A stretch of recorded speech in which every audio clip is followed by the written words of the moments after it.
Welcome to the Paradise Paradox. My name is Kurt Robinson. And my name is Aaron Battle. So what are we talking about today, Aaron? Today, I'm going to give everyone a little update on, my latest experience as a coffee seller on the street, entrepreneur, coffee man of the year. And Congratulations. It's very nice coffee. A few interactions with local council, how I'm building the teamwork out on the street, little Mexican culture and selling. Right. I'm improving my Spanish. Yep. So Okay, I that's wrapped all that good. up in a little story. The thing is, some of your recent experiences actually show a darker side of government, and that's what we get into. We talk about how government is actually force and how easy it is to ignore that if you live in a first world country like Australia or the UK or the US. It's easy to forget that government is actually a monopoly on force. Hidden in plain sight. Yep. I found that the best advice that got me through this episode was actually words that you said. Oh, great. To be invisible, what do you need to do? Put on your high vis. Hide in plain sight. I think that's what I said. So press like on Facebook, hover over the like button on Facebook and press the get notifications button. Then head on back to YouTube and press like on YouTube, press subscribe on YouTube, leave us a comment on YouTube, press subscribe on iTunes, press subscribe on Pocket Casts. Go on to donate.theparadiseparadox.com and chip us a few dollars, suggested donation, $1 per episode that you like. So if you like all of them, donate $1 million for all of them, or just $39 or something like that. I'm not sure which episode this is going to be when we release it, but give us a little bit of money. We really appreciate it, not just because it's money and it's useful and practical, but also because it's a representation that this is something valuable to you, and we do appreciate that, sending that that knowledge or that beautiful idea through the internet by bitcoins or litecoins or black coins or dash coins or what else? Or Doge Satoshis. coins. Yeah, a few little Satoshis really make all the difference. Even if it's just a little bit, that definitely does represent something to us. Or of course you can donate by PayPal as well. Then go on theparadiseparadox.com. If you're going to buy something from Amazon and you want to use that time to show us a little support, go to theparadiseparadox.com, click on the Shop Amazon link. Now, it's not going to cost you any extra. It's not going to charge you a 50% surcharge that you get from a taxi cab driving after midnight. What it is going to mean is that it gives us a little bit of commission for everything that you buy. So we might recommend some books for you sometime, and you can download those and watch something on instant video on Amazon. Buy a bunch of electronics, perhaps a new video camera so you can start your own vidcast and start trying to compete with us. Just to mess with our heads, you're going to give us a little commission at the same time. How terrible of you, but that's all right. I thank you anyway. And let's get into it. Healthy competition. Yeah.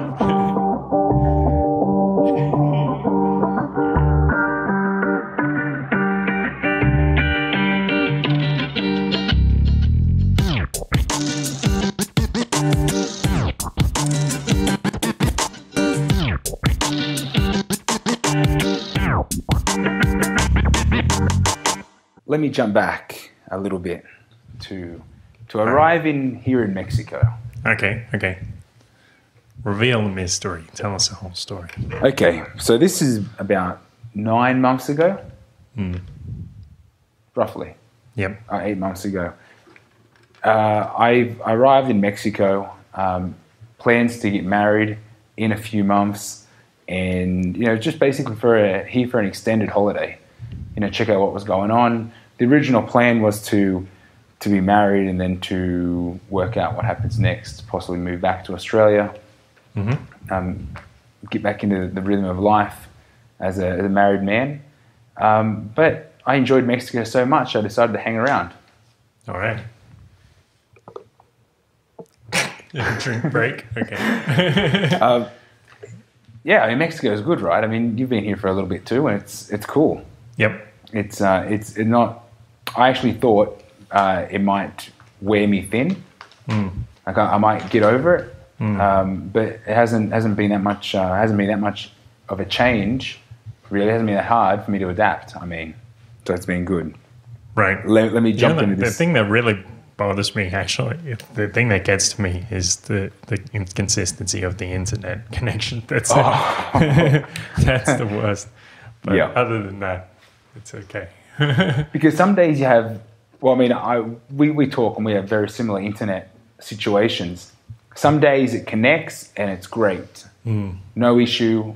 Forget you even have an internet connection, everything just works. Yeah. But then other days I'm dropping out every 5 to 10 minutes. Yeah. I need to load like 5 windows at once just to be functional. And press refresh on them every 2 seconds. Yeah. Then scream at your computer. Anyway. Yeah. Anyway. So so basically what happened, I didn't intend to stay for as long as I did. So, I didn't actually do my research on visas and, what documentation I needed to bring. I just thought, well, look, they give me 6 months of visa. I mean, that's plenty. I should work out and organize. 180 days without a visa. It's a tourist card. Yeah. Technically not a visa. Yeah. So, I mean, with my tourist card, that gives me more than enough time for me to work out what I'm doing and then organize what I'm doing. Well, which was fine, except I realized that having money is good, but it's good to have cash flow. And that... You got to this stage in your life and you realized that having money is good. Well, I mean, as a tourist, you come to Mexico and there's such a shift in the cost of living that for the first months, you're a king. Yeah. You're on holidays and everything's good. But it doesn't take you very long for you to tighten that wallet and for you to realize, wait a minute, if I can get a juice for 19 pesos over there and they're going to charge me 22 over here, I'm going over there, even though it might be a couple 100 meters walk, but I'm going to save myself 20 cents. And you do it. Yeah, yeah. It's funny because you're like, why should they get 3 pesos more? Or 30 cents more than these other guys. Yeah. And so anyway, that's a change that I didn't expect to happen. So I decided I need to get some cash flow. What are you drinking there, by the way? Aquí tenemos un agua grande de guayaba. And a guava. A guava fresh water. Okay, great. Yeah. And I see you also have a jumbo fruit. Labeled. Yeah, I have, this one is coconut rice. Aquí tengo una agua fresca de arroz con coco. Okay, yeah, coconut rice water. How is it? It sounds ridiculous. It's delicious. Of course, it's delicious. It's probably why I'm a little bit silly right now. It's all this guava juice. Okay. Guava juice. It is guava, isn't it? Guava. Is it guava? Am I speaking wrong? I'm pretty sure. Yeah, I do that quite a bit, unfortunately. So in this time, I decided, okay, you know what? I'm an entrepreneur. I'm a smart dude. Let's set up a little business. Yeah. I'm in the booming economy of the world, Mexico. Let's get this happening. So I did a little mind map. I started mapping my interests, and I decided between the going to the gym and drinking coffee, which probably don't go very, very well together. I thought these are my two at the moment day-to-day passions. Yeah. So Mexico is about bringing yourself back to the day. You can't plan too far ahead. There's too many inconsistencies. So I decided, well, with the gym, let's continue with a bit of personal training, which I found very difficult because the culture of personal training is non-existent. You could probably get a job as doing as a gym trainer in general, working the whole floor. But because I'm on a tourist card, they required me to have a tax file number of some kind, which was going to take me a little while to organize. So I decided, okay, well, let's go for something a little more informal. And what I did was I set up a like a little market stall of a coffee shop. Yep. Which is very interesting because at first, you know, everyone kind of looks at you like that's a little bit different or that's something new, and it wasn't really, it didn't really jump off as fast as I thought. But now that I've been active for a few months, I can see that I'm starting to get a few clientele and asking me questions. You know, most of them know, you know, at least a little brief history of, you know, my background. So, you know, we practice English on the street. It's been really good. Selling coffee direct me to customer. And the location that I found has been good. Not only because I'm out there teaching English, but also I've been able to pick up my Spanish a lot better, and like a conversational level of Spanish with a lot of slang. A lot of people in the street speak differently, so you know I get to hear, you know, varieties of expressions, and I can say it's helped my Spanish a lot. Also, mixing with a few other people out there that also sell on the street, I'm getting a good feel of the culture. All right. Like just like the selling culture, the way people think, the way the market organizes, that little concept of we're going to go over there and save 30 cents and not walk all the way over there, even though it's right here. You begin to see that from the other side. And, you know, you need to try and add value to your customers or even diversify your product a little bit, or give them exactly the product they think they're going to get and don't change anything, because people learn, you know, they're accustomed to liking something they know what they're going to get. Unfortunately, my coffee is very different. So it's a special recipe that my brother and I make up. Sometimes it's got a little cocoa in it. Sometimes I put honey in it. But I've got a recipe that's... Yeah, cocoa or coconut? Cocoa. Cocoa, literally. Okay. Yeah. Fair enough. It's a good... it's good for it's good for reversing inflammation. All right. So going to the gym, you want to reverse that inflammation. So sometimes I put cocoa and cacao and chocolate and all kinds of things. Yep. But I've got a nice coffee recipe that I've been consistent in selling my coffee. I've got some good clients that keep coming back in. So that's been really good. And I have to thank my brother Benny for kicking my butt and making that happen. Because he goes, "Have you started a coffee business yet? I've been hearing you talk a lot about it, but there's no action." So I just bought a thermos, made my coffee, bought 25 cups, and did it. Just went out and started selling coffee, which is kind of cool because everyone that's selling on the street, it's the same people every day, like the same stalls, the same product, same everything. And then all of a sudden they have some apparent gringo turn up with his thermos of coffee and weird hat. And it's like, what's this kid doing? And, you know, it's good because you just go out to the street and start selling. Well, kind of. You know, you don't necessarily need a license to start a business in Mexico because, I mean, technically, legally, sometimes you do, but a lot of people operate without licenses just because that's, you know, maybe they don't have the money to pay it or whatever. And nobody actually perceives that as a sign of the business being illegitimate, which is, I think, sometimes is in stark contrast to in Australia. If a business isn't paying the taxes, doesn't have the license, people will point the finger and say, "Ugh," or they say, you know, you don't get your health inspections. But if you think about it, I mean, I think that's kind of ridiculous. Like if you go into your friend's house and he makes you a coffee, do you ask him for his health inspection certificate? You don't need that. Well, it's a bunch of nonsense. How it works here is it has a natural system of self-regulating. What you find is, and it's very common with the taco stands or any street food. Yep. If there's no people there, you know that it's no good. Yeah. I mean, that's kind of the local understanding. Yeah. But realistically, you get sick somewhere, you know, you eat a hot dog and it gives you the runs, you're not going back there in a hurry. Yeah. And that word gets around quick. That, you know, that the food isn't any good or it upsets your stomach or whatever. Yeah, reputation is everything in a market. Exactly.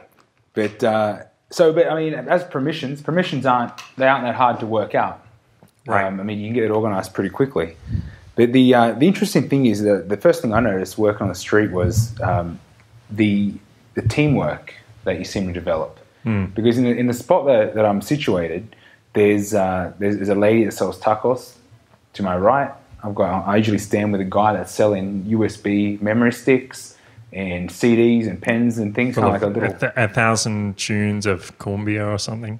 No, well, they're all blank. Okay, I mean, okay. we're actually out the front of the taxation office. All right, because So- I see those, but I mean, it doesn't really matter that they're at the front of the taxation office, does it? And they could sell pirated music any way they like, pretty much. That's got nothing to do with them. Right. Yeah, actually, they probably buy it all the same. It's just a product. Yeah. If it's no good, don't buy it. But usually, there's cumbias and magic.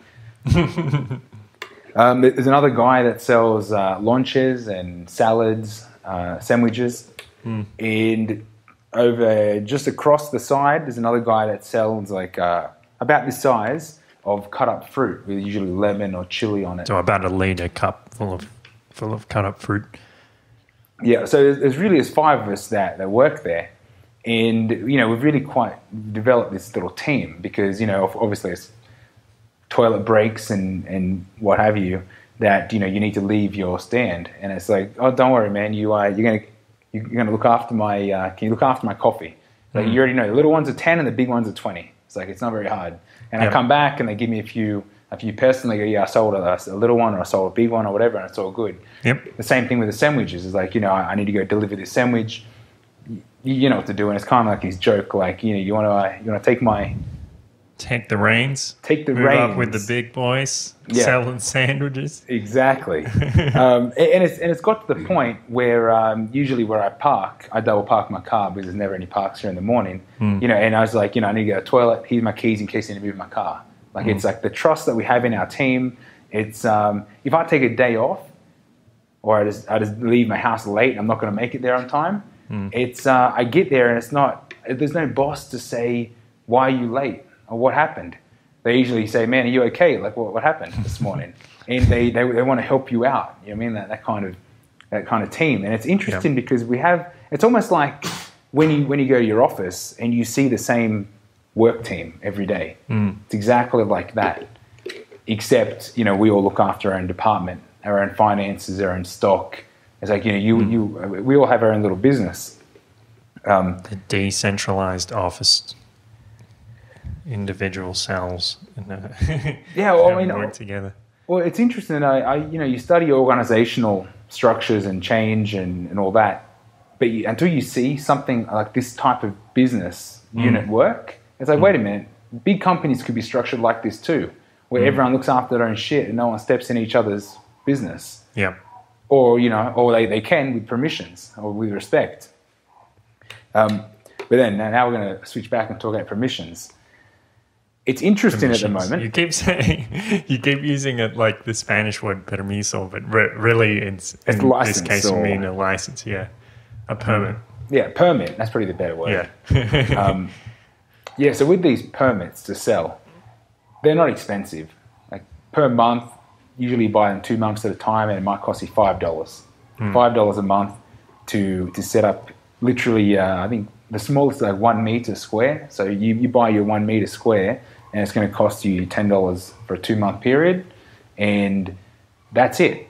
As long as you don't sell over a certain limit, I'm not sure what that is, then there's no interference with tax or whatever, because really, you sell it on the street, how much money can you make? I think that's kind of the impression they have, but most of us do quite well. Okay. So that's been fine. It's so hard for them to regulate it, like to demand income tax from you. But they probably will. They probably expect to get a piece of the pie. Well, the idea of having permits, I think, is to keep an eye on everybody. Right. To know who's where and what are they selling. And of course, you expect the routine local council to come around and check your permit. But, they never come around. Right. Like for the 2 or 3 months that I've been out there, I've never seen them until very recently, which was surprised. I didn't even know what they looked like. And this happened a few days ago, my first experience. But the issue I had was because I'm on this tourist card. I haven't been able to go get a permission. So, I thought, with the other guys that I work with, they said, it's really not worth being out here, considering you're on a tourist card without your permit, without permission to work. Right. So they said, look, don't worry about it. It's cool. My permit's about to run up. I'm going to add, and this is the guy that sells sandwiches and baguettes and things. He goes, I'll add coffee to my license, and it'll be all good. You know, usually you stand next to me anyway. You know what I mean? Why don't we'll share the 1 meter. Yep. And I thought, okay, perfect. All right. And then I was like, well, don't worry, man. I'll fix you up with the difference. It'll be all good. He went there and added coffee. He ended up lowering his price by like $1 or something. So, you know, so there's a good running joke like, this month you can give him a change or what? So that was my arrangement. And I just assumed everyone was square. Like everyone was good with their permits and everything. And I didn't assume it would be, like I didn't think it would be such a big deal. Right. But this week, and I'm not sure, well, I have an idea of why this week. Yeah. Can you tell us a little bit about the political situation and why that might be important? Well, for what I gather, it appears like, well, at the moment here in Mexico, there's a big political change. They have all the parties are out and they're promoting and advertisements and in full force. Like you pull up to basically most traffic lights and there's people out there dancing and waving these banners of different parties, you know, and promising the world. But what's actually happened, I mean, what I didn't realize was that when the political party changes, they actually take all their staff, or I guess all their staff are fired, and the next political party that come in bring in a whole new payroll, or family and friends, I guess. Right, and the way it goes too is they'll paint the entire building again. They'll paint their insignia. They'll buy all new furniture, and you know it's probably somebody's brother who runs the furniture company. It's probably somebody's cousin who paints the place, and somebody's aunt who designs the new logo. So this changeover is quite expensive. Yeah. And not just in like a financial, we're going to buy and paint and decorate and whatever, but the staff that probably been doing their job and where they've probably got brand new since their last change, and it's taken them 4 years to learn the system and finally get things rolling. They just got fired. Right. And you've probably got new people in that don't even know what they're doing. And they turn up and have, you know, tea and coffee and Vicky's and it's all good, and they don't even know what their job is.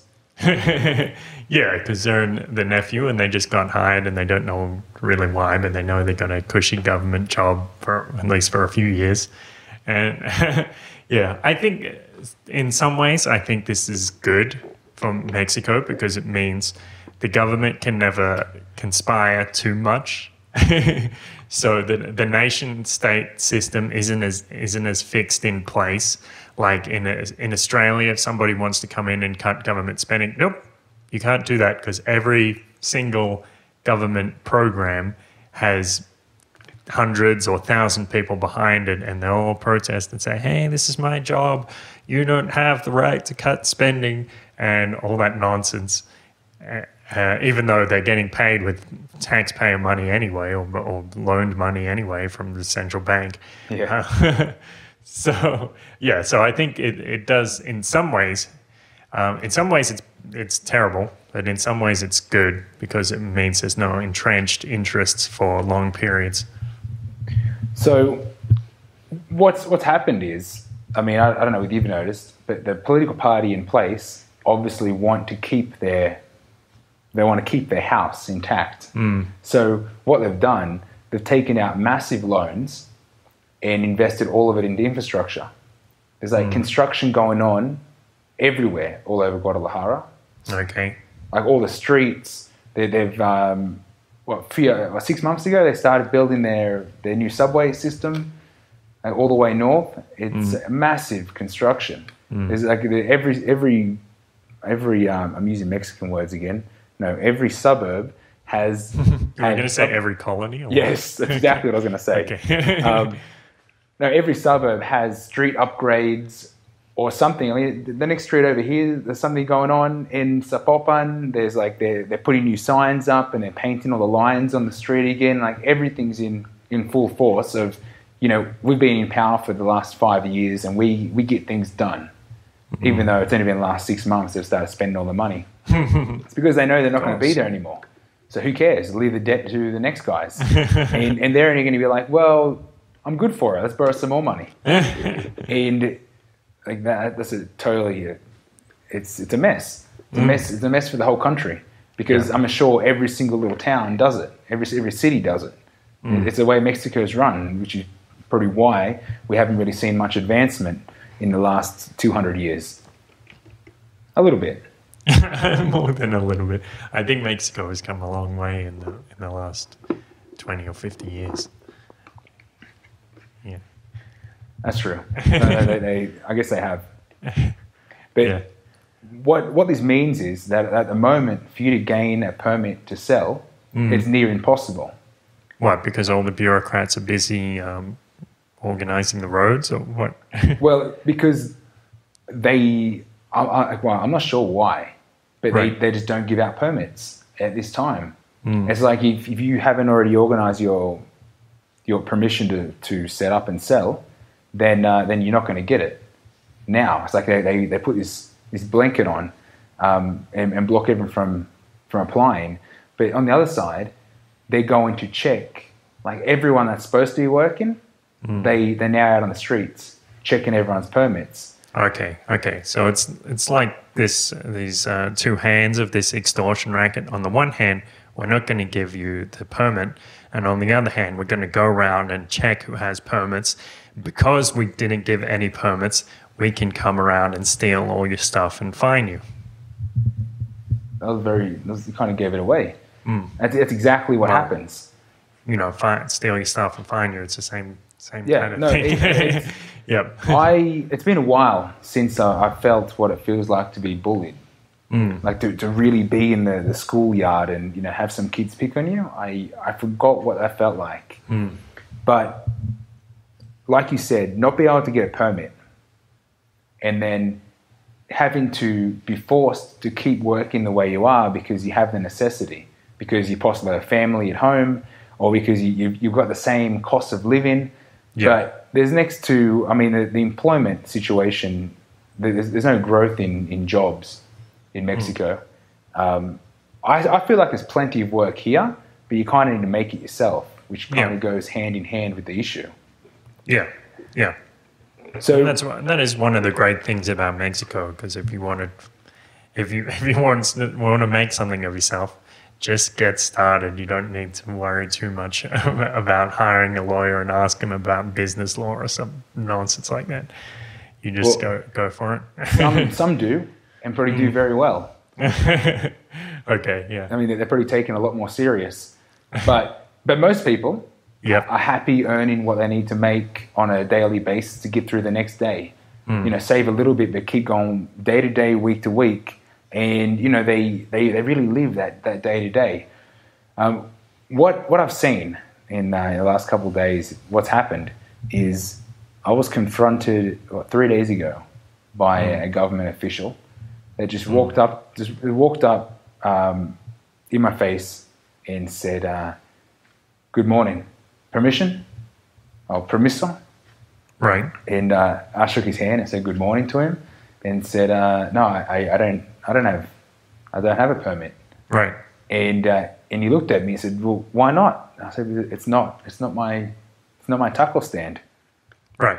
and he goes, "Oh, okay." Like, but he just all staunch. And just because I had the apron on, I just work here. You know what I mean? It's not my stand. And it was cool because I actually saw the ute turn up. I saw the mark. I saw the logo on the side of the truck, and I was like, this could be interesting. I better move my stuff. Yeah. So I picked up my stand. It's only a box with a thermos, and I moved it over with Don Nacho, the sandwich guy. And he just claimed, he's like, "Yeah, you know what? I got my lunches, I got my coffee." Completely took care of it, and I just moved away. And because of course, my name's not on the permit. I don't need to be involved in this. Yep. And but they kind of pointed me out. I guess because there was hardly any people there, and I was wearing the apron. And we had a little chat. I said, "It's not my tackle stand." the girl that had it, pulled out a folder and there's all the paperwork and it was all good. And that was the end of that. I kind of knew that they were around because I heard of other people complaining about how, they're out in force and they're out to get heads and, what other slang they use to explain that the government's, coming to get you. And I thought that was the end of it. But then yesterday, I wasn't so switched on. Right. And it wasn't a matter of me having time to organize myself. And before I knew it, actually, I'm standing there right in front of where I normally sell, and I'm looking over to the right, and I can see a transit cop fining cars. And at that point, I thought, oh, where did I park? Really, just quickly. And is he coming from this way, or did he come from over there? And I look at my car, and I can see someone shutting the bonnet. And I'm thinking, what's going on here? Someone's messing in my car. But then I can see that it was my mate that sells the CDs and the stationery. He threw all his gear into my car and shut the door. And I'm looking at him like he saw them coming and didn't have time to tell anybody. Right. So he's hidden all his stock, and he's acting like I'm just a dude here to eat tacos. Nothing going on. Watch us again at the Paradise Paradox. Watch us on YouTube, like us on Facebook. Watch us on YouTube, like us on Facebook. Tweet us on Twitter, and listen to us on iTunes or Pocket Casts. I noticed that my bonnet's just flashed shut, bang shut, bonnet shut, and there's a big smile at me. A big smile, like an anxious, what's going to happen smile. He's my mate that sells the stationery alongside me. Right. He's seen him coming. He's hidden his stuff, and I'm looking at him like, what's going on? Right in front of me is this white ute with that logo, bam, right square on the door, Ayuntamiento de Zapopan, local government. And I'm like, how long have you been there for? Like, that just popped up out of nowhere. I didn't say anything, and then this feeling of like I was just dazed. I was like, how long's that been there for? Like that's not a good sign. It's not a good omen. Being out here on the streets with my stock, and I kind of felt this like my stomach just shudder. It's like, oh no, where are they? Like I'm expecting someone to grab me from behind or something. Like I really didn't know what was happening. And then I'm looking around, and everyone's looking at me with this face of like just like what do I describe it? Like, just don't say anything, just shut up, sit down, hide, get out of here. I don't know, his face of just I don't think anyone really knew what was going on, but I didn't expect to see them back the next day. So so today I was out. I got there earlier. I got more stock out. Like I've pretty got like in Australian dollars at least $100 worth of stock out and material, in my stand and all. And I was like, I can't afford to lose that. I mean, that's not cool. The reason why I was so anxious and I guess uncomfortable about the outcome of what was going to happen was because the day before when they turned up, they actually turned up. There was 2 utes, and the dudes just rock up and they literally present themselves face to face, like passive aggressive sort of, I'm going to get someone today, what am I going to pick up today? And anyone that doesn't have permission, they just grab their stuff and load into the back of the truck, irrespective of whether you had permission. As in the officials load the stuff into their own truck. Well, they load other people's merchandise. Without question. They steal the merchandise. It was the guy that was found without his permit, which I thought out of everyone he would have had his permit, was the guy that slices fruit up and sells the fruit salads and things. Right. I mean, it's a sad situation. We're talking about a guy, in his later years. He has a son that's got a disability. I think he's like, teenager son in a wheelchair that he's looking after and paying medical costs for. I'm really not sure how much money they make, but I know it's a struggle. It's a struggle to sell to start with, and to have 2 guys just rock up and go, oh, that's unfortunate, you don't have permission, and just to start picking his boxes up of fruit and throwing it in the back of his ute, picking up his table. And like I said, you know, we've built that rapport. Like we all kind of back each other and look after each other's stand. We're like a work unit. We're a team. And you're watching one of your team members get knocked down. And, you know, you get this feeling like, you know, I'm going to go over there and just, you know, knock them both out. But what do you do? Right. It's going to cause so many problems if you do it. But I did see this video the other day of this case in the United States. Somebody was taking this video. These police were coming over. They were plainclothes cops, and they were apparently harassing this 14-year-old girl. And the 14-year-old girl was like, look, I didn't do anything. I don't know what your problem is. And she was obviously distressed, but she wasn't aggressive at all. And besides, I mean, it wasn't like she was dangerous. She was a 14-year-old girl. She wasn't armed, you know, against two full-grown men. And regardless of what happens, she's not going to pose much of a threat to anybody. So then the thing was, the police officer, after she started back-chatting or, you know, standing up for herself, the police officer came over to her and started getting into her face, and it looked like the police officer was going to arrest her. But then the rest of the community gathered around and they said, what are you doing? Who do you think you are? Like, is this how you behave? Like, you go around harassing and kidnapping 14-year-old girls? Like, what's wrong with you? Go home. Go home. And the police officers just didn't know what to do. I mean, they're surrounded. They're armed, but you know, there's this whole bunch of people around them, and who knows what's going to happen. Like, can they really, like, you know, of course, there's a lot of cases in the United States where police officers get away with killing people, but can you really kill like 10 or 20 people in a neighborhood and try to claim that they were, you know, they were all coming right for you or something like that, and try to explain your way out of that situation?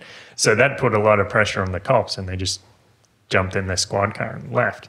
So I wonder, I mean, I think that sort of thing happens more commonly in Mexico because people don't give police officers special consideration, or they don't consider police officers as cut from a different cloth to anybody else. Police officers are just regular people just doing a job. Government officials are just regular people.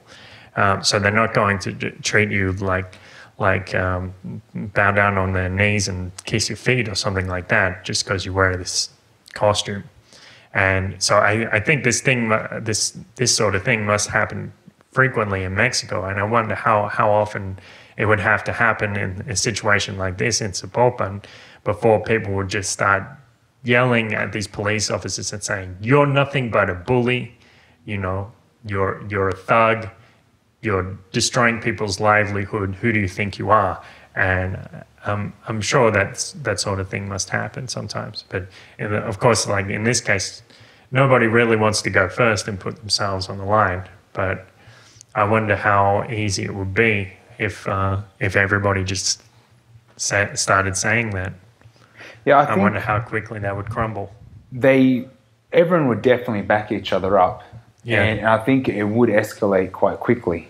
I mean, say for example, if I stood up and said, you know, put the fruit down. Yeah. Do not touch the fruit. Get in your van or your ute and leave.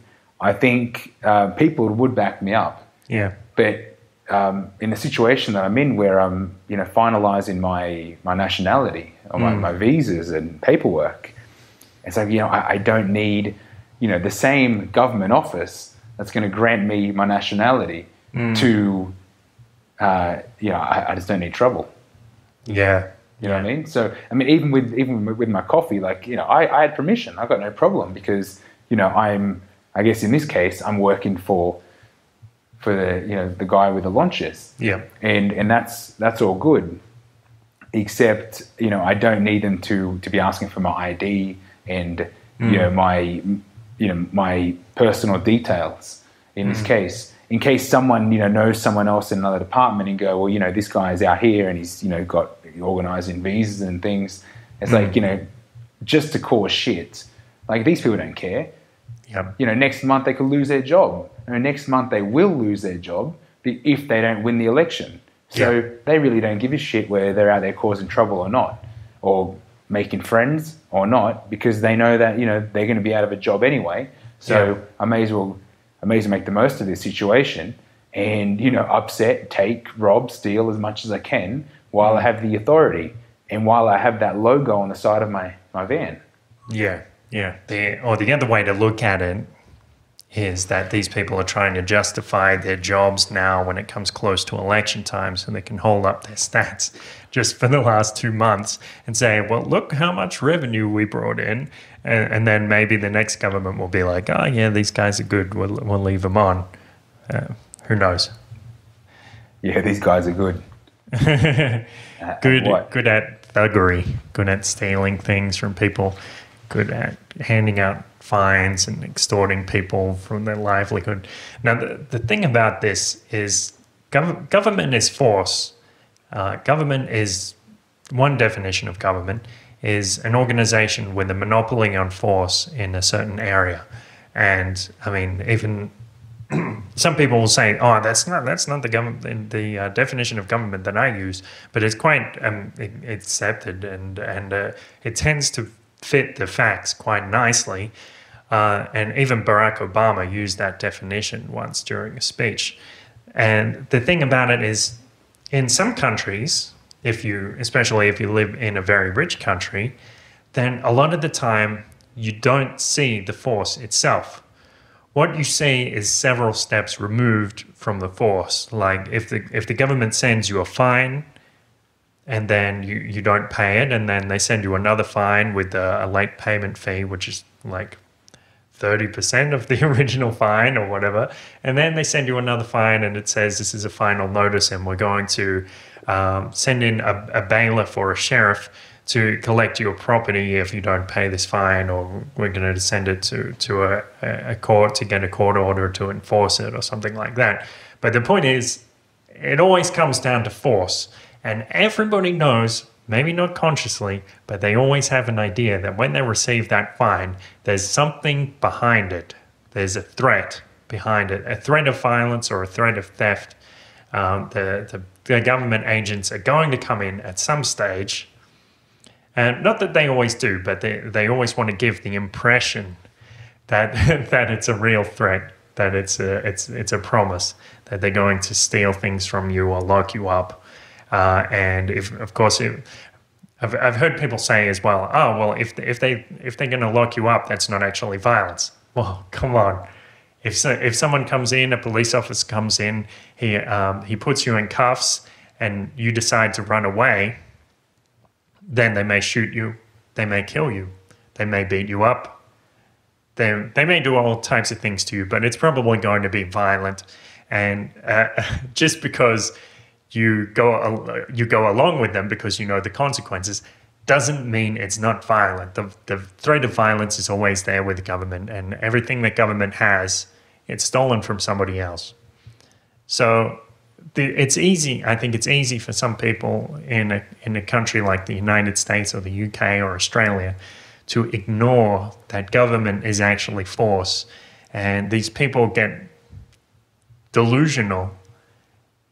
Really, that's the only way I can describe it. Like if I want to try to explain to somebody that you're actually being threatened when the government tries to take taxes from you, it takes a lot of careful steps and massaging their brains and needling them slowly guiding them to this obvious reality that government is theft and government is made up of thugs. It's really clever how everyone's been able to, if they comply, they forget the threat was even there in the first place. Yep. I think that's kind of the speed bump that people don't get over. Yeah. It's like, but, you know, I paid my tax, therefore nothing happens to me. Yeah. I'm fine. Yeah. But what happens if you don't? Yeah, that's right. Yeah. And some people argue to me like, well, you know, they say, I just don't see taxes the same way you do, Kurt. I don't see it as a threat. I don't see it as theft. And I say, okay. You don't see it as theft because you like to go along with it, and you see it as an exchange for services because you want to pay it and you think you're going to receive something good. But as for me, I do not want to pay it, and I do not think I'm going to receive something good. So that means that they have to threaten me. And it's very easy for somebody to say, well, we can just agree to disagree. We have different opinions. You think that taxation is theft, and I think that it's an exchange for services. It's very easy for somebody to say that when the gun is not pointed at them. And that's a very big difference in perspective. When you're the one holding the gun and you say, let's agree to disagree.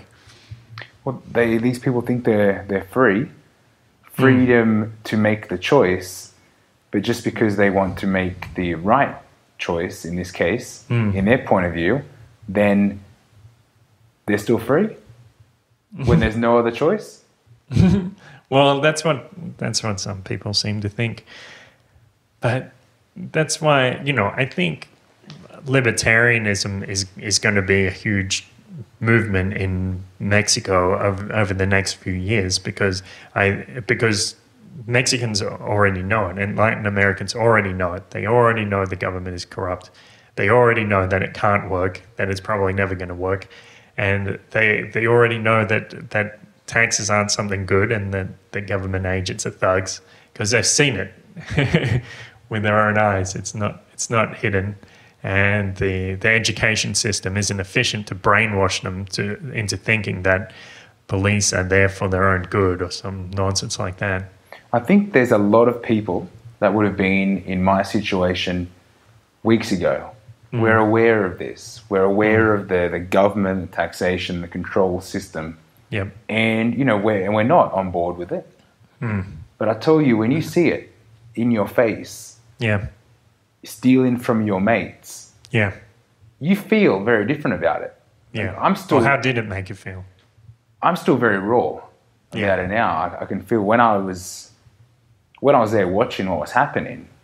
You are very flustered. You're very confused with what's happening. You're confused because, like I said, it's been a long time since I've been in the playground, and you feel that inability to do something. Yes. Because of the overpowering bullying that's going on. Yes. And in this case, it's worse because I'm quite a capable man, able to defend myself, and nothing. Or less. Because I know you shouldn't, to use force would be the same level as them. Well, I don't know. I mean, the thing is, I would say, self-defense is justified and defending an innocent is justified, at least morally. That's true. The law isn't going to necessarily take that into account. So that's the problem too. These people have this special privilege. They can come in, maybe sometimes it'd be violent. I mean, in this case, they were just taking property. They weren't actually hurting anybody, were they? Physically, to their body. No, it was just a big, for them, it was just a big joke. Just a big open bar where they can come in and take their entire buffet. It would have been a killer fruit salad. It was a big fruit salad. It's a fruit salad with 20 mangoes. Yeah. Yeah. So, there's kind of two types of statists. I think there's the people who say, yeah, they deserved it.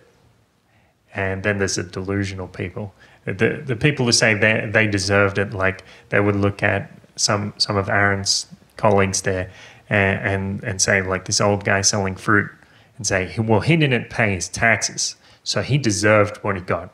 Really? Did he really deserve that? Did he deserve to have, like, this huge chunk of his livelihood stolen from him? Did he deserve that just because he didn't pay some fee? Or, would he deserve to be locked up because of that? Doesn't he have a right to make a living? That's a question which you have to answer if you're going to defend the state. And some people claim, people claim all types of nonsense to try to defend these people because they're being brainwashed. And they say, oh, these tax evaders, they're stealing from us. Well, no, they're not stealing. I mean, that's not what stealing is. Stealing is when you take something from somebody else that doesn't belong to you.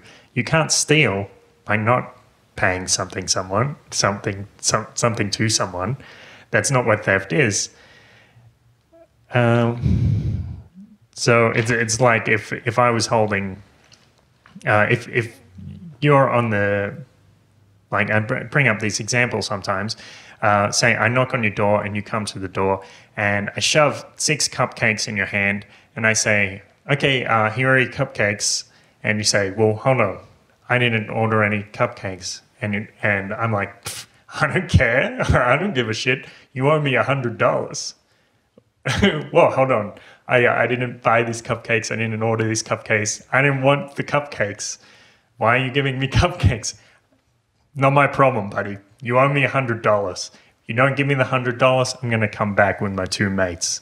And you will see what happens then. So you better give me the $100. That's the kind of absurd situation that you are in when you're forced to pay tax. And, you know, people will try to justify this and say, well, you need these taxes to pay for public infrastructure, but you never had a choice whether you wanted that public infrastructure. You never had a choice which company you were going to order it from. You didn't have a choice to drive down different roads because the government has a monopoly, which they enforce themselves on building roads. And, you know, they also will, perhaps in the near future, I'm sure they will be stopping people from driving flying cars any way they can. So you have to use their roads. So here we are, you know, here you are with the cupcakes in your hands and a bill, which nobody can actually tell you why you owe it, but you do. And there's a threat of force behind it. I guess what makes it worse is your neighbours are looking at you like, Kurt, pay for your cupcakes like the rest of us. Yeah, be a good citizen. No, it's a bunch of nonsense, man. The thing is, with the selling the fruit, this guy, I mean, from his point of view, yeah, he would have seen 2 punk kids turn up and literally steal his merchandise, yeah, right in front of him. And he's been there over 15 years. That's his spot. Yeah. And like 15 years, how long? He's got much more of a right to be there than these 2 officials. They're just, you know, Johnny-come-latelys. Exactly. Yeah. And the thing is, the next party that come in are going to change the system. They're not going to change it that much. They might put the price up. They're going to do something. Yeah. Yeah. So, yeah. So the point is this. Yeah, I mean, my point is that government is force. And, you know, governments all over the world have been responsible for millions of deaths over the last 100 years. They call that democide. Democide is when a government kills its own people. And this is like, even excluding war, hundreds of millions of deaths caused by government. And it's not surprising when you give one group of people in a society the privilege of exercising force, then they abuse it because they have force and nobody else can defend themselves. So that's what happens. And it's, you know, stuff gets a little crazy. Yeah. I got to expand my business. Why? Into running a protection racket? That's a better way. Yeah. Could be a good opportunity. Yeah. Because that goes on as well. That already exists. I don't know if they need the competition. Well, yeah, that's right. Well, I was talking to one of my students the other day, and I showed him some picture of a gangster, and I said, "Do you think there are any gangsters in Russia these days?" And he said, "Oh no, there are no gangsters in Russia because when Putin become president, all the gangsters go and work for government.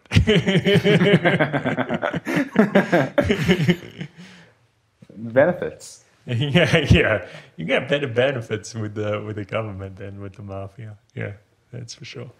Yeah. So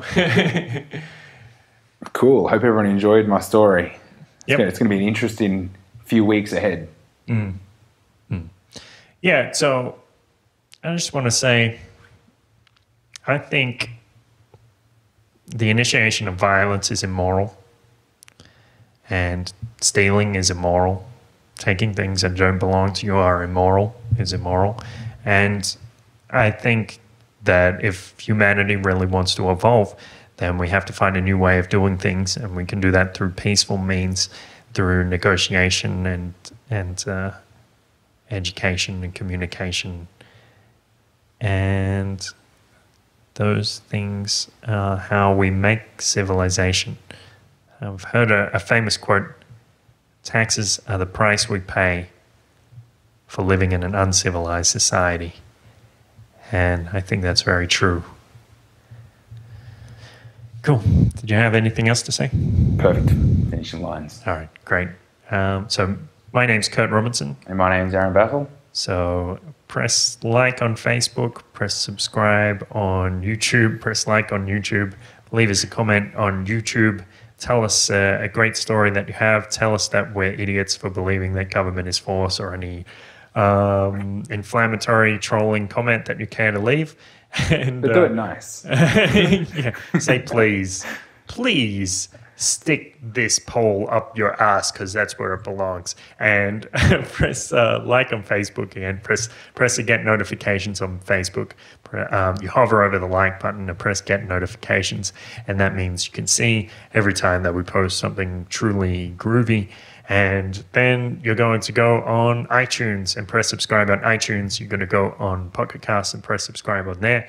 And you're going to go to donate.theparadiseparadox.com, because we love it. We really appreciate it when you give us a little bit of money, because that's this symbol to us that represents that you enjoy what we're doing. And we like it when you say that to us any way you can, but especially with money. So suggested donation, $1 per episode that you like. So go on donate.theparadiseparadox.com and show us a little love.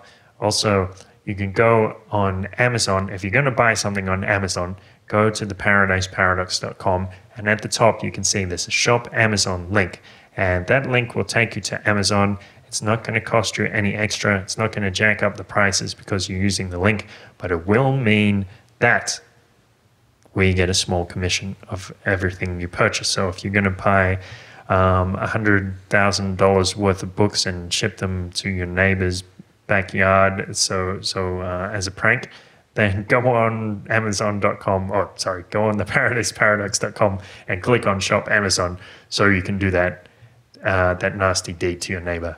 So what else? Did I miss anything? No, but educating the masses is good. Yep. So buy all of those books, yeah, and read them all yourself, and then toss them over your next door neighbor's fence. And also go to Twitter and follow me. I'm at Trouble Bubble, and I'm at Battle AZ. And send us a message on Twitter. Leave us a cute story and all your confessions of love. And thanks so much for listening. We'll talk to you soon. Hey, just a quick note. Thanks for being super awesome, super saiyan, super califragilisticexpialidocious. And remember to head on over to theparadiseparadox.com/39. That's theparadiseparadox.com/39, so you can check out the show notes from this episode and stay awesome.